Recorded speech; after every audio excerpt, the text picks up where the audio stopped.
Langit Jakarta sore itu kelabu, seperti menangkap bayangan gelisah yang mulai merayap di dada Arini. Ia baru saja turun dari mobilnya. Rolls-Royce Phantom hitam pekat berkilauan meski langit ingin menangis, di depan pasar Jatinegara yang ramai dan sesak oleh bau ikan asin, keringat, serta sayur mayur segar yang mulai layu. Hari ini, ia menyempatkan diri mampir sendirian, tanpa sopir, tanpa asisten. Hanya karena sebuah kerinduan. Ingin membeli jamu uyup-uyup dari penjual langganan ibunya dulu. Warisan resep turun-temurun dari desa, obat yang pernah menyelamatkan Arini dari demam tinggi saat kecil, dan kini ingin ia kirimkan sebagai hadiah ulang tahun kecil untuk Ibu Ningsih. Namun, langkah kakinya terhenti di antara tumpukan kardus bekas dan keranjang plastik robek. Matanya menatap tak percaya. Di pojok pasar yang paling kumuh, di bawah tenda reyot yang nyaris ambruk oleh angin, seorang perempuan tua membungkuk. Rambutnya yang dulu hitam legam kini ubanan, diikat asal-asalan dengan karet gelang. Punggungnya melengkung seperti bulan sabit yang kehilangan cahaya. Ia mengais-ngais tumpukan sayur busuk, kangkung layu, bayam kuning, wortel berlendir, dan memasukkannya ke dalam kantong kresek hitam yang sudah robek di beberapa sisi. Arini berdiri kaku. Jantungnya berdebar kencang, seolah hendak meledak dari rongga dada. Ia mengenali sandal jepit itu. Mengenali kain sarung lusuh yang dulu sering dipakai ibunya untuk pergi ke masjid. Mengenali tangan keriput yang dulu membelai kepalanya setiap malam sebelum tidur. "Ibu?" bisiknya, suara serak tercekat di tenggorokan. Perempuan itu mendongak. Pandangannya kabur, tapi matanya menyala sejenak ketika menyadari siapa yang berdiri di hadapannya. Ia buru-buru menunduk lagi, malu, seperti ingin menghilang di antara sampah. "Nak, Arini?" Gumamnya pelan, hampir tak terdengar di tengah riuh pasar. Arini tak bisa menahan diri lagi. Ia berlari, high heelsnya terantuk batu, tas Hermesnya nyaris terlempar, dan jatuh berlutut di depan ibunya. Tanpa peduli bau busuk, tanpa peduli tatapan heran para pedagang sekitar, ia memeluk Ibu Ningsih erat-erat. Badan ibunya kurus, tulang-tulangnya menusuk pelukannya. Bau keringat dan tanah melekat di kain lusuh itu, tapi bagi Arini, itu adalah aroma rumah yang paling ia rindukan. "Ibu, kenapa di sini? Kok bisa begini?" Suaranya bergetar, air mata pertama kali jatuh sejak ia menjadi CEO di usia 29 tahun. Ibu Ningsih hanya diam sejenak.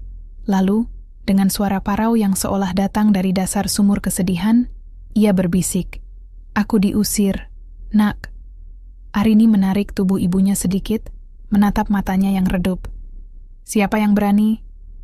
"Dia, suamimu, dan ibu mertuamu." Ibu Ningsih menelan ludah, berusaha tegar. "Mereka bilang aku tidak pantas tinggal di rumah mewahmu," katanya. "Aku bawa sial. Setelah kau pergi dinas ke Singapura bulan lalu, mereka ambil semua barangku, bahkan selimut pemberianmu. Lalu, aku disuruh pergi. Tidak boleh pulang." Arini terpaku. Dunianya, dunia yang ia bangun dengan kerja keras, gelar MBA dari luar negeri, dan puluhan proyek properti mewah, tiba-tiba runtuh seperti gedung rapuh diguncang gempa. Semua kepercayaan, semua cinta yang ia berikan pada Bambang, semua rasa hormat yang ia tahan demi menjaga harmoni keluarga, ternyata hanya ilusi. Sebuah topeng yang menutupi wajah busuk penuh nafsu dan keserakahan. Di kejauhan, seorang pedagang cabai menertawakan mereka. Lihat, si kaya peluk pemulung. Mungkin cari sensasi buat Instagram ya." Arini tak peduli. Ia bangkit, menarik tangan ibunya dengan lembut tapi tegas. Ia menanggalkan jasnya, jaket desainer berbahan sutra impor, dan menyelimutkannya ke pundak Ibu Ningsih. "Ayo Bu, kita pulang," katanya. Suaranya kini tenang, tapi matanya menyala seperti bara yang siap meledak menjadi api. Mereka berjalan perlahan menuju mobil hitam yang menunggu di ujung jalan. Di balik kaca gelap, bayangan Arini dan ibunya terlihat seperti lukisan kontras. Satu dalam balutan kemewahan yang kini terasa hampa, satu dalam kehinaan yang justru penuh martabat. Saat mesin Rolls-Royce menyala dan melaju pelan meninggalkan pasar, Arini menatap lurus ke depan. Air matanya telah kering. Di dalam dadanya, bukan lagi rasa bersalah yang menguasai, tapi sebuah tekad yang tajam seperti pedang. Kau mengusir ibuku, karena kau pikir aku buta. Tapi mulai hari ini, aku akan membuatmu buta oleh akibat perbuatanmu sendiri. Dan di kepalanya, rencana pertama balas dendam mulai terukir, dengan tinta yang tak bisa dihapus oleh air mata siapapun. Malam itu, Menteng diam seperti sedang menahan napas. Lampu-lampu taman menyala redup, memantulkan cahaya keemasan di permukaan kolam renang berbentuk bulan sabit yang terletak di halaman belakang rumah megah Arini. Di dalam, ballroom seluas lapangan bulu tangkis itu berkilauan. Lantai marmer Italia, tirai sutra Prancis, dan di tengah ruangan, chandelier kristal Swarovski menjuntai seperti mahkota raksasa yang baru saja diturunkan dari langit. Tapi keindahan itu kini terasa seperti topeng, indah di luar, busuk di dalam. Aku, Arini, berdiri di balkon lantai 2, mengenakan kebaya modern berwarna emas dengan potongan asimetris yang menampilkan lekuk tubuhku tanpa terlihat vulgar. Rambutku disanggul rapi, anting mutiara menjuntai di telingaku, tas kecil dari kulit buaya menggantung di siku. Penampilanku sempurna. Tapi di dalam, hatiku sehitam malam yang menyelimuti Jakarta. Di bawah, suara tawa cempreng terdengar. Bambang, suamiku yang dulu kusangka pria setia berdarah Jawa yang sopan, sedang duduk di sofa kulit putih, memegang gelas anggur merah. Di sebelahnya, Ibu Sri, ibu mertuaku, mengenakan kebaya brokat berkilauan, wajahnya disulam dengan botoks terbaru dari klinik ternama di Senopati. Dan di pangkuan Bambang, Santi, wanita berambut pirang palsu dengan rok mini ketat dan sepatu hak 8 cm, tertawa terbahak sambil memegang perutnya yang mulai membesar. "Aduh mas, jangan pelit. Beliin aku satu showroom mobil lagi dong." Canda Santi. Suaranya dibuat-buat manja, seperti anak kecil yang minta permen. "Tenang sayang, uang Arini masih banyak. Nanti kalau dia resmi dinyatakan tidak waras, semua jadi milik kita," jawab Bambang. Suaranya rendah tapi penuh kepuasan. Aku menahan napas. Tidak waras. Kata itu menusuk seperti paku berkarat ke ulu hatiku. Sejak kejadian di pasar, aku mulai mengamati mereka diam-diam. Aku menyadari pola. Setiap pagi, Bambang selalu menyiapkan teh untukku. Tapi sebelum diserahkan, ia selalu mengaduknya sebentar di dapur. Saat aku sedang mandi, aku sempat mengira itu perhatian. Tapi kini, aku tahu, itu adalah ritual pengkhianatan. Aku mulai memasang kamera tersembunyi di sudut-sudut rumah, di dapur, di ruang tamu, bahkan di kamar tidur utama. Dan semalam, rekaman itu mengungkap semuanya. Bambang memasukkan pil berwarna putih ke dalam cangkirku. Saat ku cari di internet, pil itu adalah alprazolam dosis tinggi, obat psikotropika yang jika dikonsumsi berlebihan bisa menyebabkan halusinasi, kecemasan ekstrem, bahkan dianggap mengalami gangguan jiwa berat. Mereka sedang membangun narasi palsu, memalsukan kenyataan agar dunia percaya. Arini gila. Arini tidak layak mengelola asetnya. Dan siapa yang akan menyelamatkan perusahaanku? Mereka, Bambang dan Ibu Sri, sebagai keluarga yang peduli.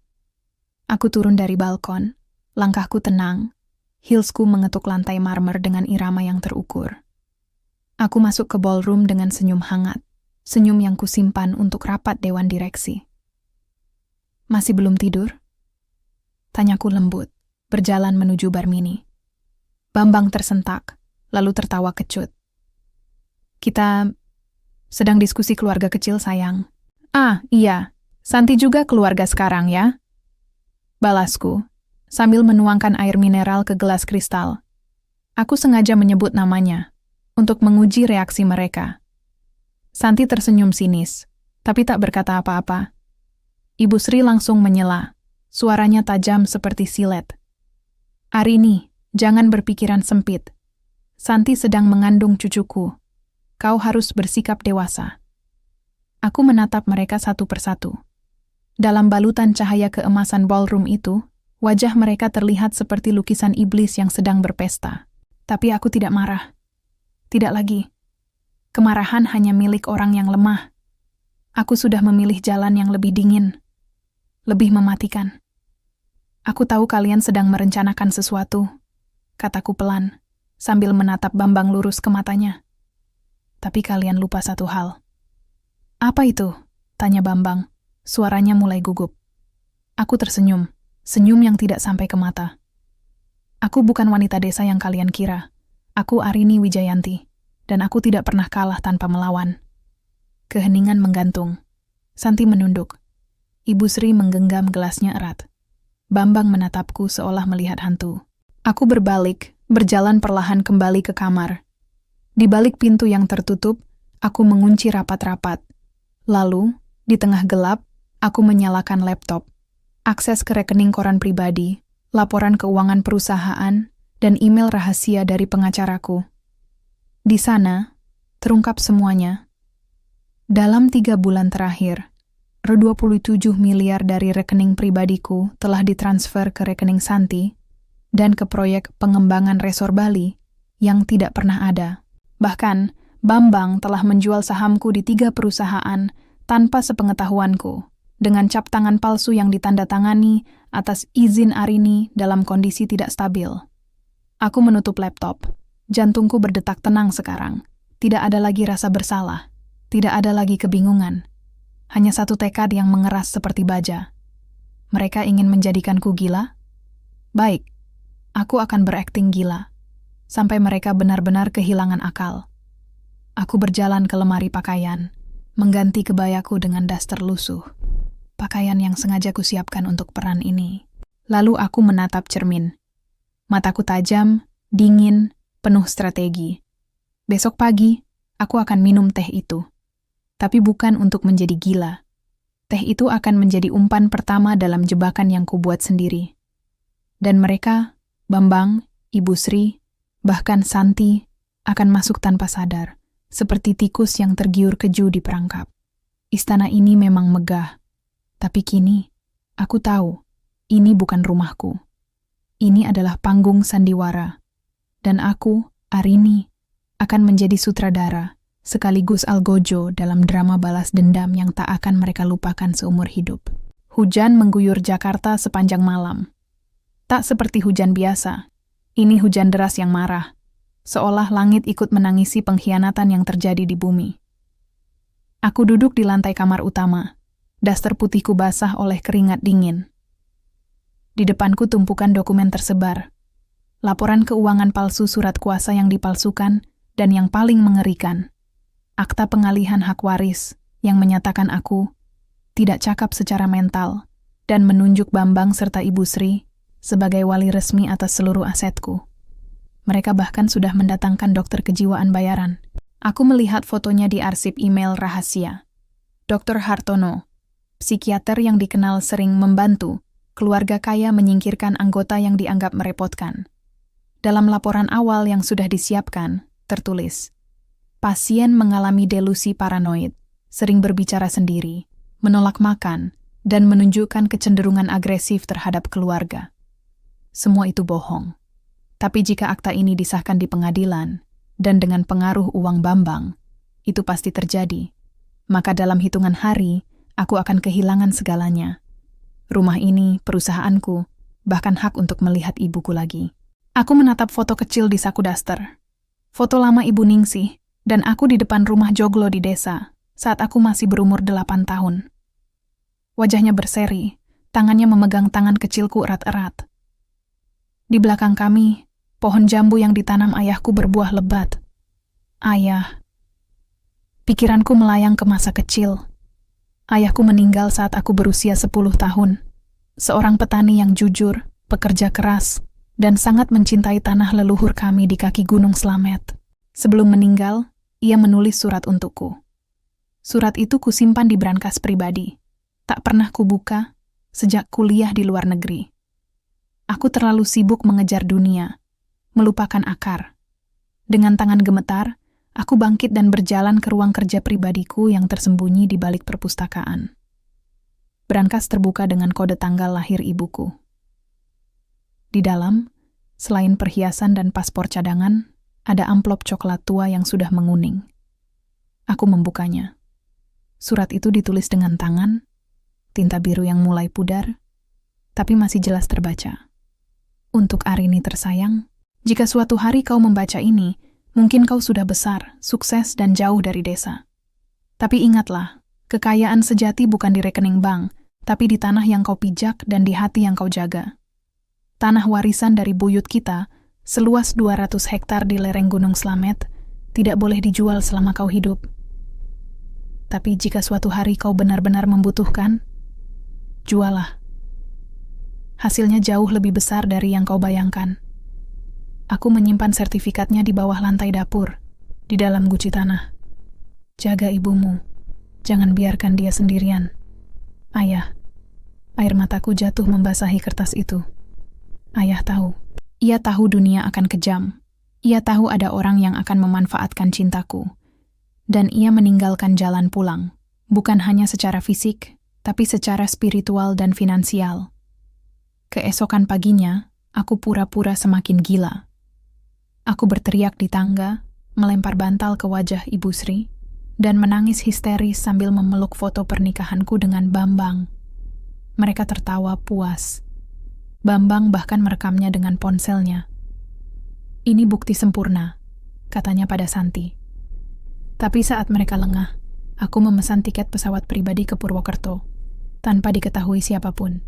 2 jam kemudian, aku tiba di desa kecil di kaki Gunung Slamet, tempatku dilahirkan. Angin pegunungan menyapu wajahku, membawa aroma tanah basah dan daun pinus. Rumah joglo tua itu masih berdiri, meski atapnya mulai bocor. Aku masuk, berlutut di dapur, dan mengangkat lantai kayu yang longgar. Di bawahnya, tersembunyi sebuah guci tanah berlumut. Aku membukanya dengan tangan bergetar. Di dalamnya, 7 sertifikat tanah, masing-masing seluas puluhan hektar, lengkap dengan tanda tangan notaris dan cap desa. Dan di bawah semuanya, ada surat penawaran dari perusahaan pertambangan, 1,2 triliun untuk seluruh lahan itu. Penawaran itu baru dikirim 3 bulan lalu, dan belum pernah dijawab. Aku duduk di lantai dapur, memeluk guci itu erat-erat. Di luar, ayam berkokok, anak-anak bermain di sawah, dan langit biru tanpa awan. Untuk pertama kalinya sejak lama, aku merasa tenang. Mereka mengira aku lemah karena sendirian.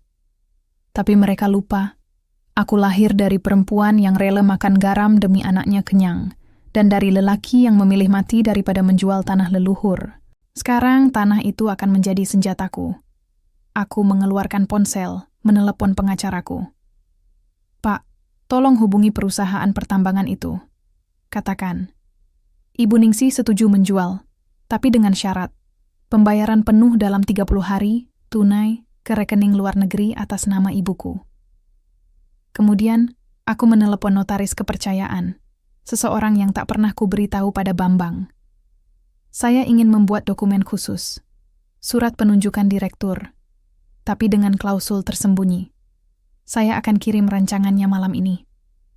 Matahari mulai tenggelam saat aku berdiri di halaman rumah joglo, menatap pemandangan sawah yang bergelombang seperti ombak emas. Di kantongku, sertifikat tanah itu terasa hangat, bukan karena nilainya, tapi karena warisan integritas yang kini kembali mengalir di nadiku. Bambang mengira dia sedang menangkap burung emas, tapi yang tidak dia tahu, burung itu justru membawa badai, dan badai itu akan datang, diam-diam, dari tanah yang ia anggap kampungan, dari ibu yang ia hina sebagai pemulung, dan dari putri yang ia kira sudah dikurung dalam sangkar gila. Akta pengkhianatan mereka sudah ditandatangani.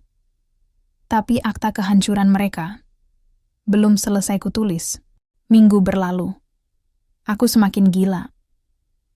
Setiap pagi, aku menangis di depan cermin sambil merobek-robek foto pernikahanku. Aku menolak makan, kecuali roti tawar dan air putih. Lalu tiba-tiba di malam hari, aku berteriak meminta kue ulang tahun dari masa kecilku yang sudah lama hilang. Aku berjalan mondar-mandir di lorong rumah jam 3 pagi. Berbisik pada bayangan, menuduh Ibu Sri mencuri suara ibuku. Bambang merekam semuanya. Matanya berkilat puas. Ibu Sri bahkan mulai memanggilku, si gila Arini, di depan pembantu. Mereka tidak tahu, setiap adegan itu kurekam balik dengan kamera tersembunyi di liontin kalungku. Dan setiap malam, setelah mereka tertidur, aku duduk di ruang kerja gelap, menyusun rencana akhir. Hari ini, aku memanggil mereka ke ruang rapat pribadi, ruangan yang biasanya kugunakan untuk pertemuan dengan investor asing. Meja marmer panjang, kursi kulit hitam, dan di ujung, layar besar menampilkan logo perusahaanku. AW Property Group. Bambang datang dengan setelan jas Armani yang kubelikan untuk ulang tahunnya. Ibu Sri mengenakan kebaya ungu berpayet, wajahnya disulam sempurna. Mereka duduk dengan senyum penuh kemenangan, seolah tahu bahwa hari ini adalah hari terakhir aku memegang kendali. "Ada apa, sayang?" tanya Bambang. Suaranya dibuat lembut, tapi matanya penuh nafsu. Aku duduk di kursi utama, mengenakan kebaya putih bersih, warna kemurnian yang kontras dengan dosa yang akan kutimpakan. Rambutku dikepang longgar, wajahku tanpa riasan. Aku sengaja tampil seperti Arini yang dulu, polos, percaya, mudah dimanipulasi. "Aku lelah, Mas," kataku pelan, suara serak seperti habis menangis. "Aku tidak sanggup lagi mengurus perusahaan. Aku takut aku benar-benar gila.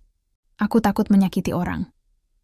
Ibu Sri segera menyela, suaranya manis, tapi menusuk. "Tenang, Nak. Kami di sini untuk melindungimu. Kamu butuh istirahat. Biar Bambang yang menggantikanmu sementara." Aku menunduk, berpura-pura ragu. Lalu, dengan suara bergetar aku berkata, "Tapi, aku tidak percaya pada siapapun, kecuali kalian." Bambang hampir melompat dari kursinya. "Kau bisa percaya padaku, sayang. Aku suamimu." Aku menatapnya, lalu perlahan mengeluarkan satu map tebal dari laci meja. "Kalau begitu, aku ingin kau jadi direktur utama AW Property Group, dan Ibu Sri jadi komisaris utama." Mata mereka melebar. Napas Bambang tersengal. Ini mimpi yang jadi nyata. Mereka akan menguasai perusahaan properti terbesar di Jawa dengan aset puluhan triliun. Apa ini serius?" tanya Bambang, suaranya bergetar. Aku mengangguk sambil mendorong map itu ke arah mereka. "Tapi ini rahasia. Jangan beritahu siapapun, bahkan Santi. Aku masih malu kalau orang tahu aku digantikan suamiku sendiri." Mereka tidak curiga. Mengapa harus curiga? Aku terlihat rapuh, lemah, habis. Bambang membuka map itu dengan tangan gemetar. Di dalamnya, surat penunjukan direktur utama dan komisaris utama, lengkap dengan kop perusahaan, tanda tangan digitalku, dan cap basah notaris ternama. Semua terlihat resmi, sangat meyakinkan. Yang tidak mereka baca, karena terlalu terburu nafsu, adalah klausul tersembunyi di halaman 12, yang menyatakan, pihak yang ditunjuk secara otomatis menanggung seluruh tanggung jawab hukum dan finansial atas seluruh operasional perusahaan, termasuk kewajiban utang, litigasi, dan kewajiban fidusia sejak tanggal penandatanganan.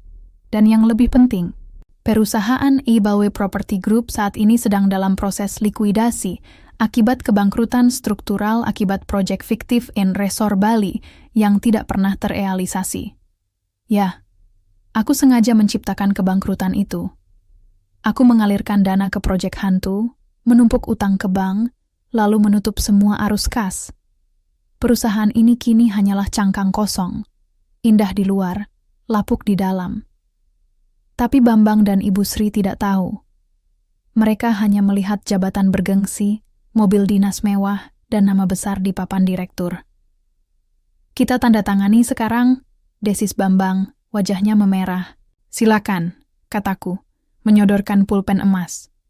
Mereka menandatangani, Bambang dengan goresan kasar penuh nafsu, Ibu Sri dengan tulisan rapi yang penuh kemenangan. Saat pena meninggalkan kertas, aku merasa seperti Dewi Durga yang baru saja menghunus pedangnya. "Selamat, Mas," kataku, tersenyum lemah. "Sekarang, bebanku jadi milikmu." Malam itu, mereka mengadakan pesta kecil di teras belakang, champagne murah, musik keras, dan tawa yang terlalu keras untuk kemenangan yang mereka kira nyata. Aku duduk di balkon, mengenakan daster lagi, menatap bulan purnama. Di tangan kananku, ponsel bergetar. Pesan dari pengacaraku. Dokumen telah didaftarkan ke Kementerian Hukum dan Otoritas Jasa Keuangan. Status kepemilikan resmi berpindah. Utang sebesar 427 miliar, kini menjadi tanggung jawab pribadi Bambang dan Ibu Sri. Penyitaan aset pribadi bisa dimulai dalam 72 jam. Aku menutup ponsel. Di bawah, Bambang tertawa sambil memeluk botol anggur. Mereka mengira ini adalah puncak kejayaan mereka. Padahal, ini adalah awal kehancuran mereka. Dan jebakan emas itu, yang mereka masuki dengan sukarela, dengan mata terbuka, dengan tangan yang menandatangani takdir sendiri, telah menjepit erat. Tidak ada lagi jalan keluar. Hanya ada jatuh. Dan aku akan menonton dari atas, sambil memegang secangkir teh, tanpa pil, tanpa dusta, hanya dengan senyum yang akhirnya tulus. Karena balas dendam terbaik bukanlah dengan memukul, tapi dengan memberi mereka apa yang mereka inginkan, lalu mengambil semuanya. Malam itu, rumah mewah di Menteng berubah menjadi istana khayalan. Tempat di mana keserakahan berpakaian sutra dan kebohongan menyamar sebagai cinta. Bambang mengundang seluruh lingkaran sosialitanya, pengusaha properti yang dulu meremehkannya, selebriti Instagram yang suka pamer liburan, bahkan mantan pacarnya yang kini jadi istri pejabat. Semuanya datang, menatap Bambang dengan mata iri, memuji keberhasilannya, mengambil alih AW Property Group dari tangan istrinya yang tidak waras. Ballroom dipenuhi cahaya keemasan. Meja panjang dipenuhi hidangan prasmanan dari Chef Prancis, foie gras, truffle pasta, salmon asap Norwegia. Di tengah ruangan, es skulptur berbentuk burung Garuda meleleh perlahan, seperti air mata yang tak sempat jatuh.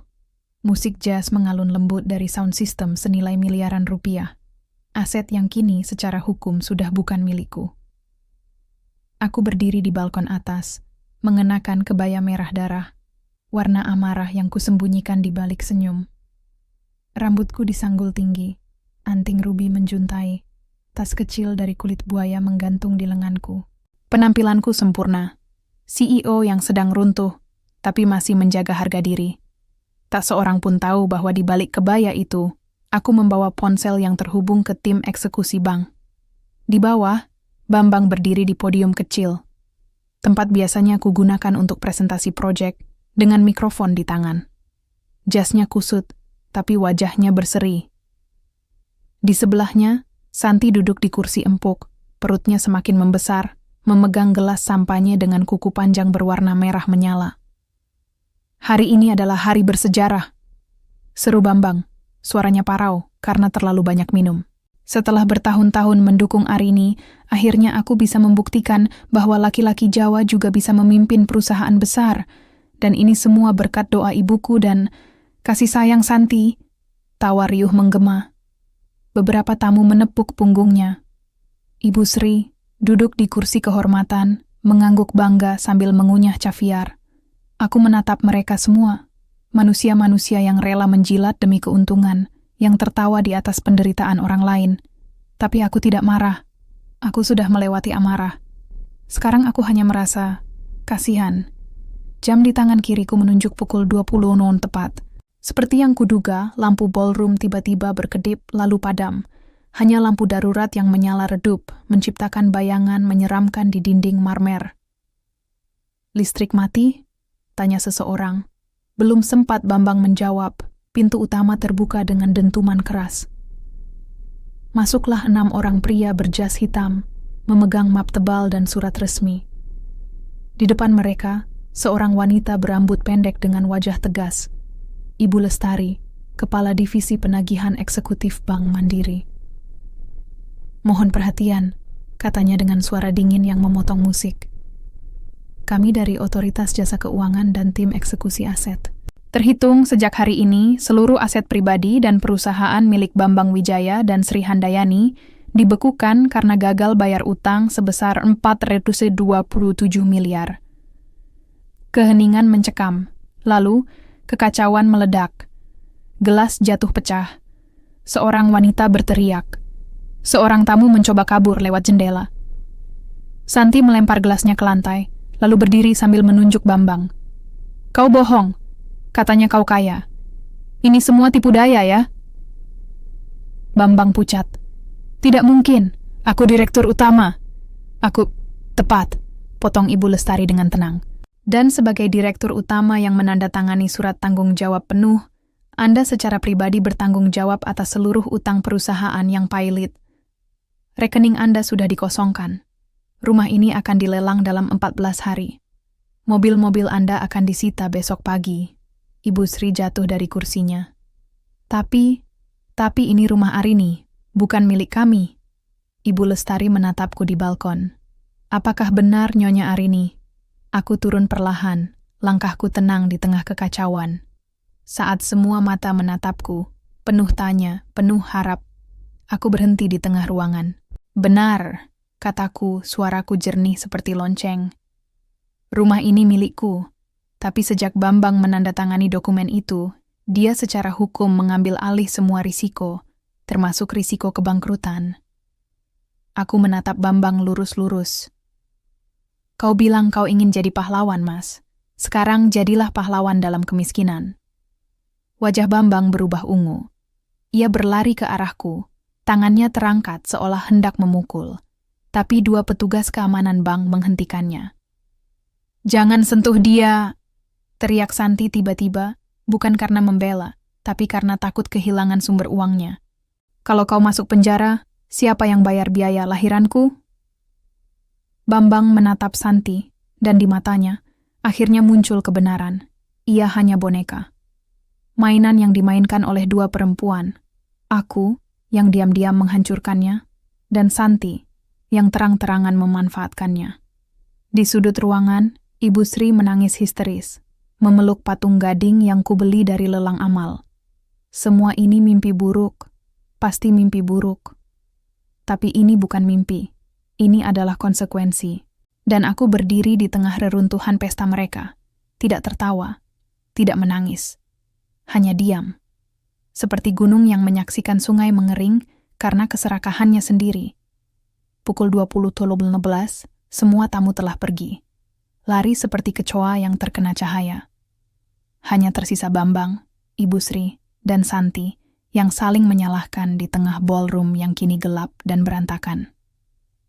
Aku berjalan ke garasi, menyalakan mesin Rolls-Royce-ku. Sebelum pergi, ku buka kaca jendela. Selamat menikmati kehancuranmu, kataku pelan. Lalu mobil melaju, meninggalkan istana kaca yang retak, tempat di mana kesombongan dibangun di atas pasir, dan kini ambruk oleh angin kebenaran. Di jok belakang, Ibu Ningsih menunggu, berpakaian sederhana, wajahnya tenang. Ia tak berkata apa-apa. Tapi saat ku pegang tangannya, ia menggenggam erat. Kami tak perlu kata-kata. Karena malam ini, keadilan telah berbicara, dan suara paling keras bukan dari teriakan, tapi dari hening yang mengubur kesombongan. Hujan deras mengguyur Jakarta 3 hari setelah pesta kehancuran itu. Kota ini seperti sedang membersihkan diri dari noda-noda keserakahan yang sempat menempel di sudut-sudut elitnya. Aku duduk di kafe kecil dekat Senayan, jauh dari sorotan media.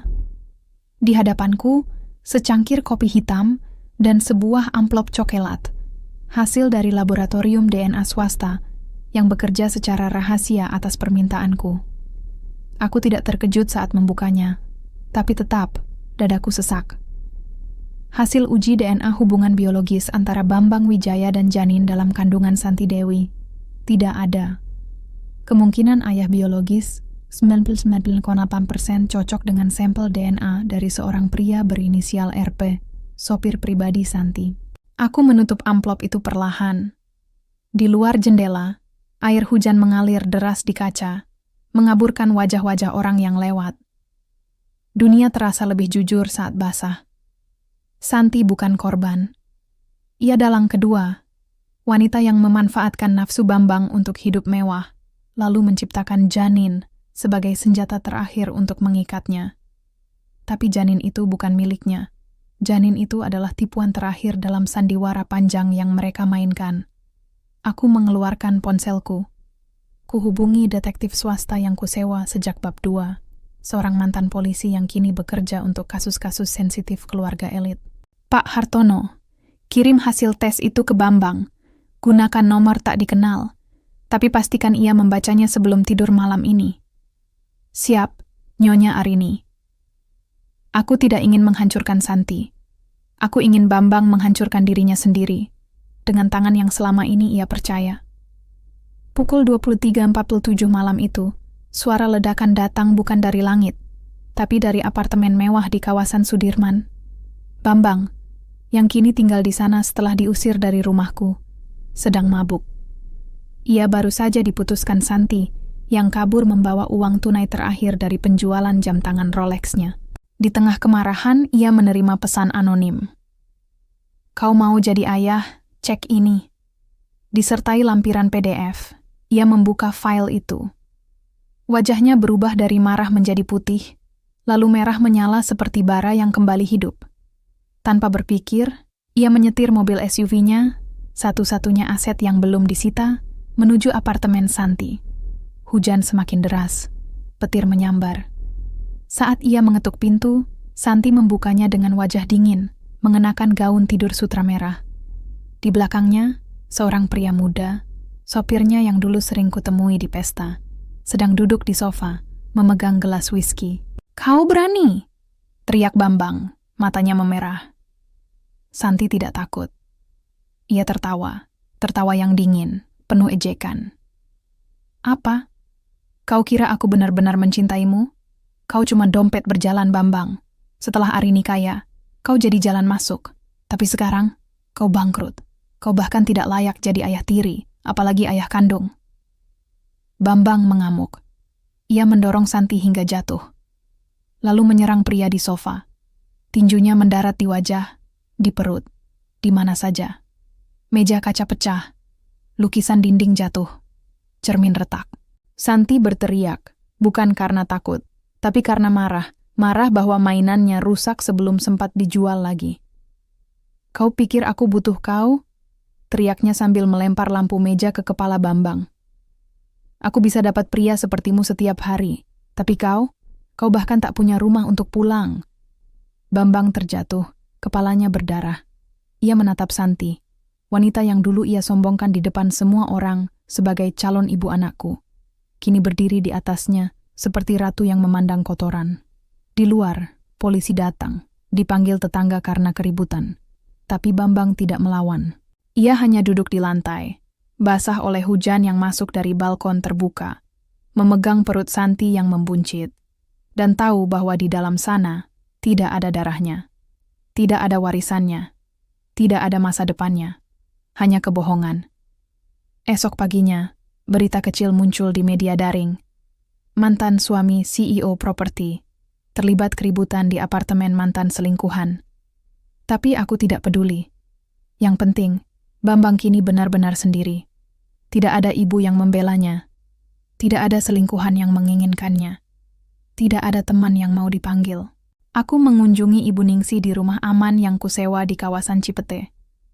Di sana, ia sedang menyiram tanaman di halaman. Bunga krisan yang kubeli dari pasar bunga. Ibu, kataku, duduk di bangku kayu. Aku ingin tahu, setelah semua ini, apa yang ibu inginkan? Ibu Ningsih menatapku, matanya tenang seperti danau pagi. Aku tidak ingin balas dendam, Nak. Aku hanya ingin kau kembali ke jalan yang benar. Jangan biarkan kebencian menggerogot hatimu seperti rayap. Aku menunduk. Tapi mereka menyakitimu, Bu. Iya. Tapi Tuhan yang membalas. Kita hanya perlu jujur dan sabar. Aku memeluknya. Dan dalam pelukan itu, aku sadar. Aku tidak sedang membalas dendam. Aku sedang membersihkan rumahku dari ular yang menyamar sebagai keluarga. Dan malam ini, untuk pertama kalinya sejak lama, aku tidur tanpa mimpi buruk. Karena rahasia di rahim Santi bukan hanya tentang DNA, tapi tentang kebenaran bahwa cinta yang dibangun di atas nafsu dan uang tidak pernah bisa melahirkan kehidupan yang nyata. Matahari pagi menyelinap melalui celah tirai kamar di rumah aman yang kusewa. Sebuah rumah minimalis di Gang Tenang Cipete, jauh dari hingar-bingar menteng dan bayang-bayang istana dusta yang pernah kubangun. Di dapur, aroma jamu temulawak dan daun pandan menyebar lembut, menggantikan parfum mahal yang dulu selalu kugunakan. Di meja kayu sederhana, 2 cangkir teh melati mengepul, uapnya menari pelan seperti doa yang naik ke langit. Ibu Ningsih duduk di hadapanku, mengenakan kebaya putih bersih dan kain batik sogan. Pakaian yang kubelikan kemarin, tapi yang kini terasa lebih pantas daripada semua koleksi Hermesku dulu. Tangannya yang dulu kusut oleh sayur busuk kini tenang, memegang cangkir dengan gerakan penuh martabat. Wajahnya masih kurus, tapi matanya mulai bersinar lagi, seperti lampu minyak yang baru saja dinyalakan setelah lama padam. "Nak," katanya pelan, suaranya masih parau tapi penuh kelembutan. "Kenapa kau diam saja sejak tadi?" Aku menatapnya. Lalu, tanpa bisa menahan lagi, air mataku jatuh. Bukan air mata amarah, bukan air mata sedih, tapi air mata penyesalan yang dalam. "Maafkan aku, Bu." Bisikku, suaraku serak. Aku terlalu sibuk mengejar langit, sampai lupa menatap bumi tempat Ibu berdiri. Ibu Ningsih mengulurkan tangan, menggenggam jemariku yang dulu selalu memegang penarapat direksi, kini hanya memegang cangkir teh biasa. "Kau tidak perlu minta maaf, Nak. Kau anakku, dan aku tahu kau tetap mencintaiku meski diam." Aku mengangguk, lalu menarik napas dalam. "Tapi aku gagal melindungimu, Bu. Aku percaya pada orang yang salah. Aku biarkan mereka mengusirmu seperti sampah." "Mereka mengusir tubuhku, bukan jiwaku," potong Ibu Ningsih dengan tenang. "Dan Tuhan tidak pernah meninggalkan yang sabar." Ia diam sejenak, lalu berdiri perlahan. Berjalan ke kamar tidurnya, dan kembali dengan sebuah map coklat, sama seperti yang kudapatkan dari desa. "Ini surat yang ayahmu titipkan untukmu," katanya, menyodorkannya. "Tapi aku tidak berani memberikan sebelum waktunya. Aku takut kau akan tergoda menjualnya hanya untuk membanggakan suamimu." Aku membuka map itu. Di dalamnya, selain fotokopi sertifikat tanah warisan, ada satu surat lagi, yang ditulis tangan oleh Ibu Ningsih sendiri. "Untuk Arini, anakku yang paling kusayangi. Jika kau membaca ini, berarti kau sudah kembali ke jalan yang benar. Aku menjual tanah leluhur itu 3 minggu setelah kau menikah dengan Bambang, karena aku tahu suatu hari kau akan butuh jalan pulang yang tidak bergantung pada siapapun. Hasil penjualannya 1,2 triliun. Kumasukkan ke rekening atas namamu di Swiss dengan syarat hanya bisa diakses setelah kematianku.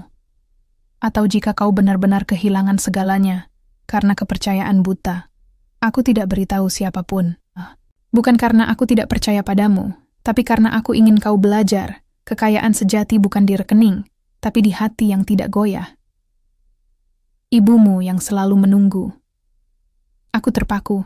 Dunia berputar perlahan. Semua yang kulakukan, semua rencana, semua jebakan, semua air mata, ternyata sudah dijaga oleh ibuku dari jauh. Ia tidak menyelamatkanku dengan uang. Ia menyelamatkanku dengan kepercayaan.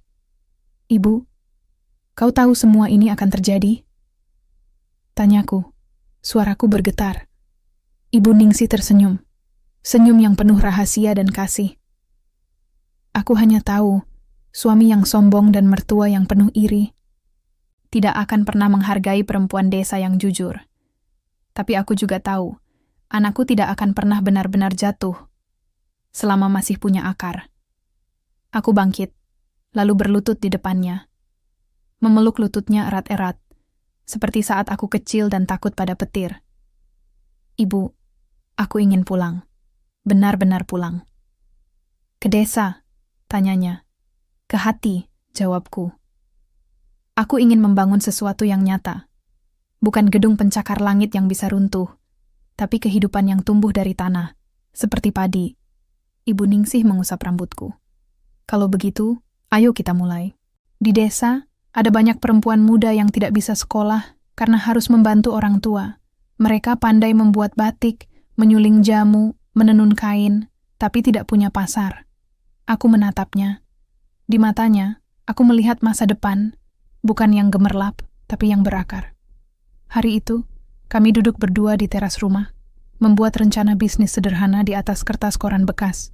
Tidak ada PowerPoint, tidak ada investor. Hanya dua perempuan, satu yang pernah jadi CEO, satu yang pernah jadi pemulung, menyatukan mimpi di bawah langit yang sama. Dan untuk pertama kalinya dalam hidupku, aku merasa utuh. Bukan karena uang, bukan karena balas dendam, tapi karena aku kembali menemukan siapa aku. Arini, putri Ibu Ningsih, wanita desa yang belajar dari dunia, tapi tak pernah kehilangan jiwanya. Di kejauhan, burung perkutut berbunyi. Angin membawa aroma tanah basah. Dan aku tahu, ini bukan akhir. Ini adalah awal yang sesungguhnya. Hari itu, langit Jakarta cerah. Langit yang jarang terlihat di tengah polusi dan awan abu kehidupan kota. Tapi bagi Bambang dan Ibu Sri, matahari terasa seperti bara yang membakar kulit. Mereka berdiri di trotoar depan rumah mewah di Menteng, yang dulu menjadi istana mereka, kini hanya tinggal bayangan dari kejayaan yang dibangun di atas pasir. Mereka datang dengan pakaian yang masih berusaha menjaga gengsi.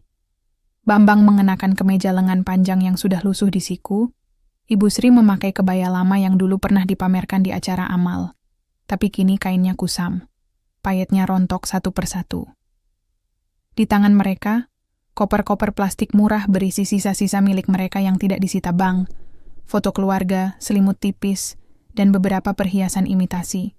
Di dalam rumah, suasana tegang. Ruang lelang dipenuhi calon pembeli, pengusaha, investor asing, bahkan mantan rekan bisnisku yang dulu pernah direndahkan Bambang. Di depan meja lelang, panitia dari Otoritas Jasa Keuangan telah siap. Rumah ini, villa 2 lantai dengan kolam renang, ballroom dan taman Jepang, akan dilelang dengan harga awal 85 miliar. Aku duduk di barisan belakang, mengenakan kebaya sederhana berwarna coklat tanah, tanpa perhiasan, tanpa riasan tebal.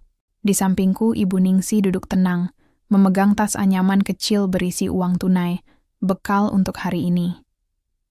Ia tidak terlihat seperti calon pembeli, tapi matanya menatap rumah itu dengan tatapan yang sulit dibaca, bukan rindu, bukan dendam, tapi seperti seseorang yang melihat kembali jejak luka yang kini sembuh. Kita benar-benar akan melakukannya, Bu, bisikku. Ibu Ningsih mengangguk. Rumah ini bukan milik mereka, bukan juga milikmu, tapi milik kenangan, dan kenangan harus dikembalikan ke tangan yang layak. Lelang dimulai. 85 miliar, teriak seorang pengusaha properti. 50 miliar, sahut yang lain. Harga terus naik, 100 miliar, 110 miliar, hingga mencapai 135 miliar. Bambang duduk di sudut ruangan, wajahnya pucat. Ia tahu, ini adalah akhir dari semua yang pernah ia sombongkan. Ia menatapku sekilas, mata penuh kebencian, tapi juga keruntuhan. Lalu, saat harga berhenti di 135 miliar, terdengar suara pelan dari barisan belakang. 500 miliar rupiah. Seluruh ruangan terdiam. Kepala panitia menoleh, bingung. Siapa yang menawar? Ibu Ningsih berdiri perlahan. Langkahnya tenang, tapi penuh wibawa. Ia berjalan ke depan, lalu berdiri di samping podium. Aku Ningsih. Dari desa Karangtengah, Banyumas, katanya. Suaranya tegas tapi tidak keras. Aku menawar rumah ini seharga 500 miliar, tunai, hari ini. Gelombang bisikan menyebar. Mata semua orang membelalak. Bambang terhuyung berdiri. Kau gila? Teriaknya. Kau pemulung. Dari mana kau dapat uang sebanyak itu? Ibu Ningsih menatapnya. Bukan dengan amarah, tapi dengan belas kasihan yang lebih menusuk daripada ejekan manapun. Dari tanah yang kau anggap kampungan. Dari warisan yang kau anggap tidak berharga. Dari leluhur yang namanya tidak pernah kau hormati. Ia menyerahkan map tebal ke panitia. Berisi bukti transfer bank internasional, surat kepemilikan tanah, dan surat kuasa dari notaris Swiss. Semuanya sah, semuanya nyata. Panitia memeriksa dokumen, lalu mengangguk. Tawaran diterima. Apakah ada yang menawar lebih tinggi? Tidak ada yang bersuara. Bahkan pengusaha paling berani pun tahu. Uang sebanyak itu bukan untuk main-main. Dengan ini, rumah di Jalan Haji Agus Salim nomor 27 Menteng, Jakarta Pusat, dimenangkan oleh Ibu Ningsih, umum panitia. Bambang jatuh berlutut. Ibu Sri menangis histeris, memeluk tiang marmer yang dulu ia banggakan sebagai warisan Eropa. Mereka diusir dengan pengawalan satpam, keluar dari rumah yang dulu mereka anggap milik mereka. Di halaman, saat mereka berjalan menuju taksi murah yang kusewa untuk mereka, sebagai bentuk belas kasihan terakhir, Bambang berhenti. Ia menoleh padaku. "Kenapa kau lakukan ini, Arini? Kenapa kau biarkan ibumu yang membeli rumah ini? Bukan kau." Aku mendekat, suaraku tenang. "Karena kau mengusir ibuku dari rumahku. Maka sekarang, rumah ini bukan lagi milikku, tapi miliknya. Dan dia layak mendapatkannya. Bukan karena uangnya, tapi karena ia tidak pernah kehilangan harga dirinya. Bahkan saat kau memaksanya makan dari sampah." Ibu Ningsih berdiri di ambang pintu utama.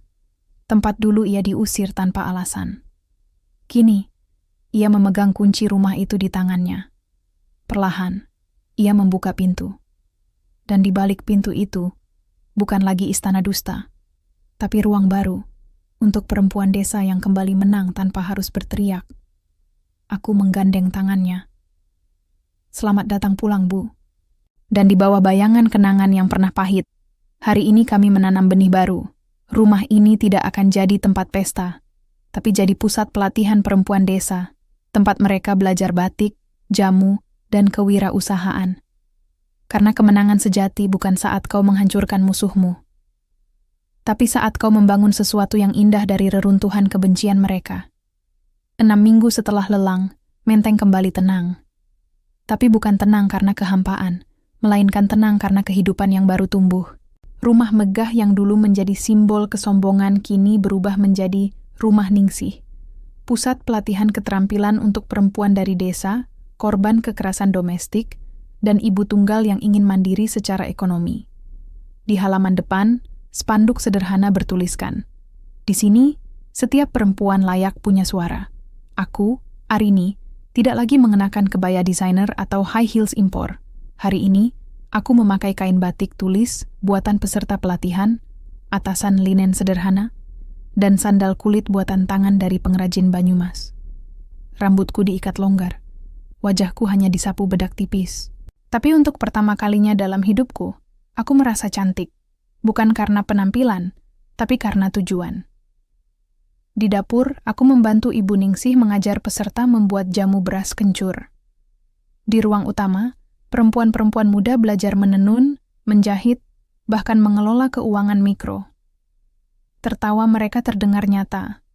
Bukan tawa pesta yang dipaksakan, tapi tawa yang lahir dari harapan yang kembali menyala. Namun, di balik kehangatan ini, ada luka yang belum sepenuhnya sembuh. Malam itu, hujan gerimis turun perlahan. Aku duduk di teras belakang, menatap kolam renang yang kini kusegel menjadi taman bunga. Di kejauhan, lampu jalan menyala redup. Tiba-tiba, bayangan seorang pria muncul di gerbang. Punggungnya membungkuk, pakaiannya lusuh, wajahnya tak terurus. Bambang. Ia berjalan perlahan, seperti takut diusir. Di tangannya, bunga melati, mungkin satu-satunya yang mampu ia beli. Aku tidak bergerak. Ibu Ningsih keluar dari dalam, berdiri di sampingku. Ia tidak berkata apa-apa, hanya menatap. Bambang berhenti di luar pagar. Matanya merah, tubuhnya kurus. Ia menunduk, lalu berlutut di genangan air hujan. Aku minta maaf, katanya suaranya parau. Aku tahu ini tidak cukup, tapi aku tidak tahu harus kemana. Aku menatapnya, pria yang dulu kucintai, yang kuberi segalanya, yang kubiarkan menginjak harga diri ibuku. Kini, ia hanyalah bayangan yang kehilangan semua topengnya. Maafmu tidak bisa mengembalikan air mata ibuku saat ia memungut sayur busuk di pasar, kataku pelan. Maafmu tidak bisa menghapus pil yang kau campurkan ke tehku setiap pagi. Maafmu tidak bisa mengembalikan kepercayaan yang kau hancurkan. Ia menangis, tangisan yang tulus, mungkin untuk pertama kalinya. Aku bodoh, Arini. Aku terbius uang, terbius nafsu, terbius keinginan membuktikan diri. Tapi sekarang, aku benar-benar kosong. Aku diam sejenak. Lalu, dengan suara yang tidak keras tapi tegas, ku bilang, kalau kau benar-benar ingin menebus, jangan minta maaf padaku. Pergilah ke desa. Bantu petani menanam padi. Bangun kembali harga dirimu dari tanah, bukan dari uang orang lain. Ia mengangguk, lalu berdiri, meletakkan bunga melati di depan pagar, lalu pergi tanpa menoleh. Ibu Ningsih menghela napas. Kau tidak memaafkannya? Aku tidak perlu memaafkannya untuk melepaskan dendammu, jawabku. Aku sudah bebas, tapi memaafkan bukan berarti menerima kembali. Kadang, keadilan terbesar adalah membiarkan seseorang hidup dengan konsekuensi pilihannya. Beberapa hari kemudian, berita kecil muncul di surat kabar lokal. Mantan pengusaha properti ikut program relawan di Desa Karangtengah, Banyumas. Foto kecil menunjukkan Bambang, memakai caping, mencangkul sawah, wajahnya kotor oleh lumpur. Di sisinya, petani tua mengajarinya menanam padi. Aku memperlihatkan berita itu pada Ibu Ningsih. Mungkin dia masih bisa jadi manusia, gumamnya. Mungkin, balasku, tapi itu bukan urusanku lagi.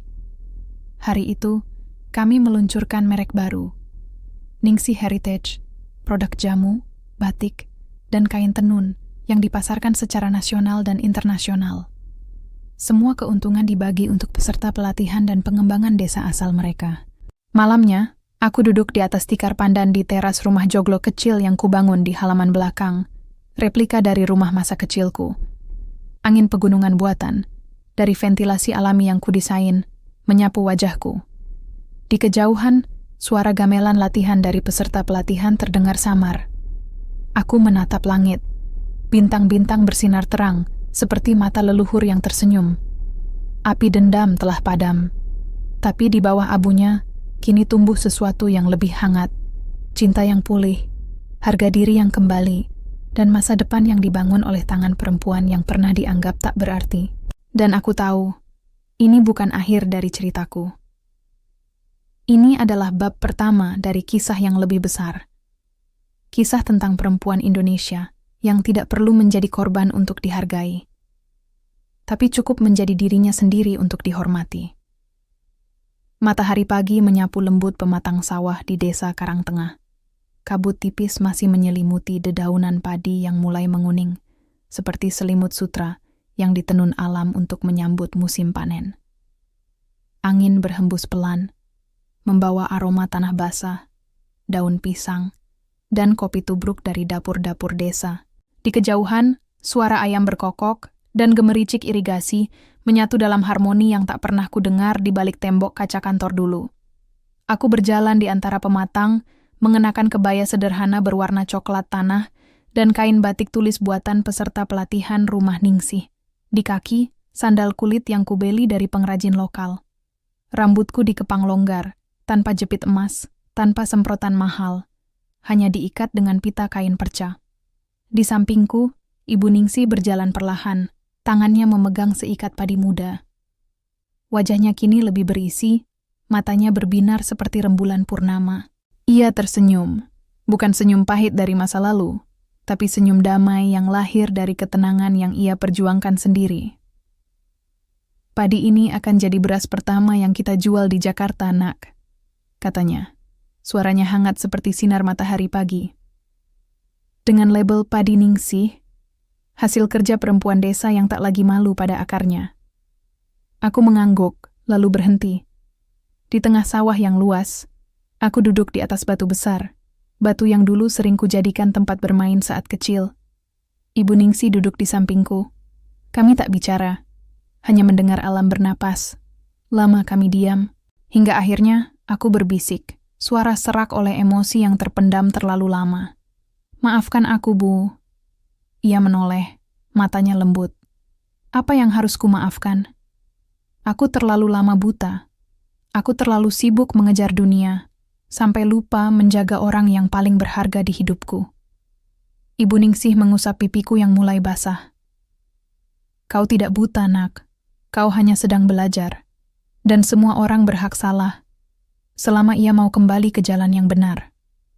Aku memeluknya erat. Pelukan yang tak pernah kuberikan cukup sejak aku pergi kuliah ke luar negeri.